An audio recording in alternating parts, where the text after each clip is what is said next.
नीतीश कुमार राज्यसभा चले जाते हैं तो उसके बाद क्या होगा बिहार का? जो तमाम वादे किए थे उन्होंने, जो तमाम योजनाएं चलाई थी, उसका क्या होगा? क्या वो हाशिए पर रख दिए जाएंगे? क्या उनकी इच्छा के विपरीत बिहार में सब कुछ होना शुरू हो जाएगा, या क्या होने वाला है? जानेंगे आज की इस रिपोर्ट में, तो इसे आखिर तक जरूर देखिएगा। नमस्कार, मैं हूं डॉक्टर सुरजीत सिंह और आप देख रहे हैं YBN बिहार झारखंड। अगर आपने अभी तक इसे सब्सक्राइब नहीं किया है तो सब्सक्राइब कर लीजिए, और अगर आपको ये वीडियो अच्छा लगे तो लाइक कीजिए, शेयर कीजिए और कमेंट जरूर कीजिए।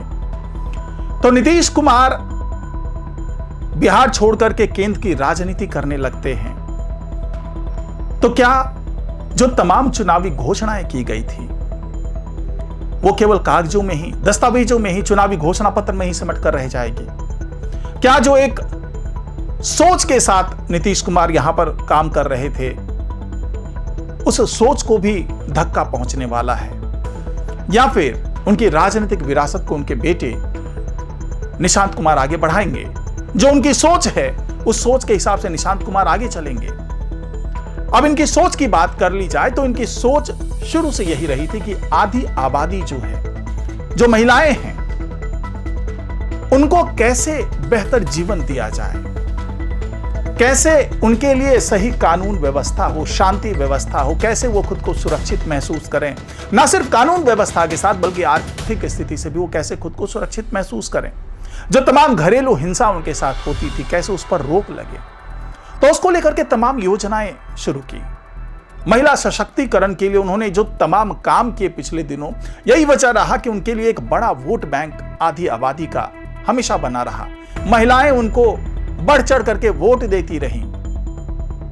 अगर हम इसकी शुरुआत पहले से करें तो उस वक्त बालिकाओं को, जो छात्राएं हैं, उनको साइकिल देने की योजना उस ओर बढ़ाया हुआ पहला कदम था, क्योंकि साइकिल मिलने के बाद वो दूर दराज के इलाकों तक भी पढ़ाई करने के लिए जा सकती थी। स्कूल अगर दूर भी है तो वहां जाने का साधन बच्चियों को और जो छात्राएं थी उनको मुहैया कराने का काम नीतीश सरकार ने किया। उसके बाद एक बड़ी बात सामने आई, वो ये था कि शराब के कारण महिलाओं का घर उजड़ रहा है, बर्बाद हो रही हैं महिलाएं, घरेलू हिंसा का शिकार हो रही हैं महिलाएं।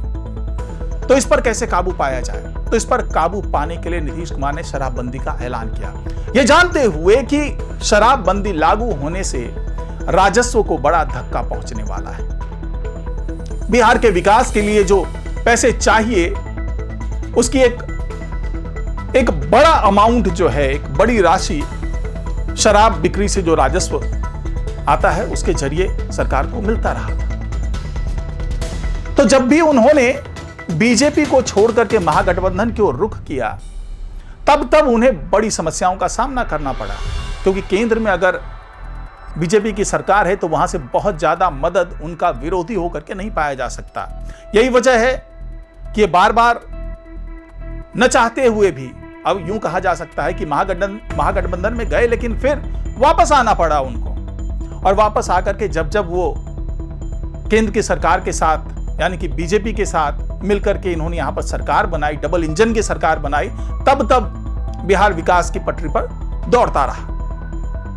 तो क्या नीतीश कुमार चले जाएंगे तो जो ये शराबबंदी उन्होंने कराई है, क्योंकि पिछले दिनों काफी चर्चा हो रही थी, जेडीयू के सांसद, जेडीयू के विधायक, जेडीयू के नेता, जीतन राम मांझी की पार्टी के नेता, उपेंद्र कुशवाहा की पार्टी के नेता, विधायक, बड़े बड़े नेता, बीजेपी के बड़े नेता, ये बार बार कह रहे थे कि एक बार फिर से समीक्षा होनी चाहिए। चिराग पासवान भी यहां तक कह चुके कि समीक्षा होनी चाहिए। तो क्या ये एक दबाव था नीतीश कुमार के ऊपर कि समीक्षा की जाए शराबबंदी की? हालांकि उनके तरफ से बार बार यही कहा जा रहा था कि शराबबंदी की समीक्षा नहीं होगी और शराबबंदी किसी भी तरीके से हटाई नहीं जाएगी। तो क्या यह माना जाए कि यह दबाव काफी ज्यादा था नीतीश कुमार पर, और जो एक बड़ा हिस्सा आता था राजस्व के तौर पर? क्योंकि यह भी आरोप लगता रहा है कि शराबबंदी भले लागू हो, लेकिन इसको प्रत्यक्ष तौर पर लागू नहीं किया जा सका है, और जो पैसा राजस्व के तौर पर सरकार के खाते में आना चाहिए था, वो ब्लैक मनी के तौर पे जो दूसरे संगठित शराब माफिया हैं वो कमा रहे थे। और शराबबंदी में बहुत ज्यादा सफलता जो दावा किया जा रहा था पहले, वो होता हुआ नजर नहीं आया। तो क्या नीतीश कुमार चले जाएंगे तो इस शराबबंदी पर जो रोक लगी, जो शराबबंदी चल रहा है, उस पर से रोक हटा ली जाएगी? ये एक बड़ा सवाल है। अब दूसरा सवाल कि क्या जो जीविका दीदी को लेकर के तमाम ऐलान किया है नीतीश कुमार ने, क्योंकि अभी ये लग रही है बात, आरोप भी लग रहा है, लोग विरोध प्रदर्शन भी करने पर आमादा हैं, बड़ी संख्या में लोग सड़कों पर भी उतर रहे हैं, जेडीयू के जो तमाम कार्यकर्ता हैं वो सड़कों पर उतर रहे हैं, क्योंकि उनको ऐसा लग रहा है कि जो तमाम योजनाएं नीतीश कुमार ने चलाई थी, अब उन योजनाओं का क्या होगा। महिलाओं को जो 10,000 रुपए दिए गए, उसके बाद 2 लाख रुपए देने की बात की जा रही थी, उस योजना का क्या होगा। यही वजह है कि महिला जो है वो ज्यादा तादाद में आ रही है, वो विरोध प्रदर्शन में शामिल हो रही है। उनको लगता है कि उनके भविष्य के साथ बड़ा खिलवाड़ होने वाला है। उनको ऐसा लगता है कि जो तमाम माहौल, जो अच्छा माहौल, सुरक्षित माहौल उनको मिल रहा था, वो आर्थिक स्थिति को लेकर के भी और दूसरा जो कानून व्यवस्था, शांति व्यवस्था को लेकर के भी, वो सारा चीज अब खत्म हो जाएगा, क्योंकि नीतीश कुमार यहां से चले जाएंगे। उनकी जो सुनने वाला व्यक्ति है वो चला जाएगा। तो क्या होगा? तो क्या ये जो योजना थी, मुख्यमंत्री रोजगार योजना की बात मैं कर रहा हूं, जो महिलाओं के लिए, खास महिला रोजगार की बात मैं कर रहा हूं, जो इनके लिए चलाया गया था, उस पर असर आने वाला है? क्या नीतीश कुमार चले जाएंगे तो जीविका दीदी को जो 2 लाख रुपए की अगली किस्त मिलने वाली थी वो नहीं मिल पाएगी? ये बड़ा सवाल है। तीसरी योजना की बात करें तो मुख्यमंत्री ने ऐलान किया था कि अगले 5 साल के अंदर में 1 करोड़ रोजगार दिए जाएंगे, और ये महिला पुरुष सबके लिए, छात्र युवा जो भी हैं सबके लिए ये था कि भाई वो रोजगार उनको मिलेगा। तमाम योजनाएं चलाई जा रही थी, चीनी मिल खोलने की घोषणा की जा रही थी, तमाम रोजगार दिए जाने की बात हो रही थी, नौकरी देने की बात हो रही थी, पुलिस भर्ती की बात हो रही थी, जो शिक्षक हैं 44,000 शिक्षकों की भर्ती की बात हो रही थी। तो ऐसे तमाम योजनाओं की बात हो रही थी जिसके कारण अब यहां के युवाओं को रोजगार मिलने वाला था। तो क्या नीतीश कुमार चले जाएंगे तो इन सभी योजनाओं पर फुल स्टॉप लगने वाला है? क्योंकि बीजेपी अगर प्रभावी हो जाती है तो जेडीयू की जो तमाम योजनाएं हैं, जो नीतीश कुमार की तमाम योजनाएं हैं, उस पर फुल स्टॉप लग जाएगा। तो इसके बारे में भी यही कहा जा रहा है कि यह प्रस्ताव रखा गया नीतीश कुमार की तरफ से कि जो तमाम योजनाएं हैं जिसको लेकर के अभी आशंका जताई जा रही है कि उसका क्या होगा, तो वो तमाम योजनाओं के क्रियान्वयन का भार जो है वो निशांत कुमार को सौंप दिया जाए। यानी कि वो तमाम विभाग जिसका संचालन अभी मुख्यमंत्री होने के नाते नीतीश कुमार कर रहे थे, उन तमाम विभागों को अब निशांत कुमार को सौंपा जाए। और इसके अलावा नीतीश कुमार ये चाहते हैं कि उनके हिसाब का कोई मुख्यमंत्री बने, ताकि ये जो तमाम योजनाएं चल रही है उस पर कोई असर ना आए। इसके अलावा ये भी आजादी उन्होंने मांगी है कि बिहार की राजनीति में अगर कोई इस तरह से फेरबदल करना चाहे, बदलाव करना चाहे, तो उसको रोकने का अधिकार भी उनके पास हो, और वो जब चाहे तब अपनी योजनाओं में अगर कोई पलीता लगाता हुआ नजर आए तो उसको रोक सके।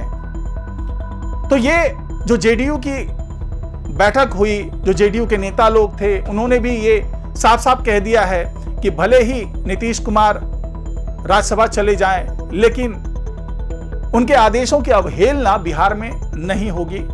उनके आदेशों को पूरी तरीके से यहां लागू किया जाएगा। उन्होंने जो तमाम योजनाएं चालू की है उसके लागू करने में अगर कहीं कोई बाधा आ रही है तो उसको दूर किया जाएगा। और यही आश्वासन अमित शाह ने भी दिया है कि अगर आपको कभी ऐसा लगता है कि कहीं भी दिक्कत हो रही है, कहीं आपकी बात नहीं मानी जा रही है, तो उसको मनवाने का काम अमित शाह, या यूं कहें कि जो केंद्रीय नेतृत्व है बीजेपी का, जो सरकार है, जो पीएम मोदी है, वो अपनी तरफ से करवाने का काम करने वाले हैं। तो कुल मिलाकर के जो तमाम योजनाएं हैं नीतीश कुमार की, उस पर किसी तरीके का ग्रहण नहीं लगने वाला है।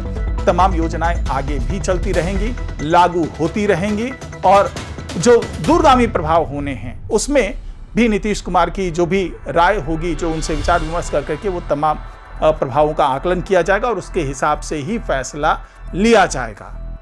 तो फिलहाल आज की रिपोर्ट में इतना ही। नमस्कार।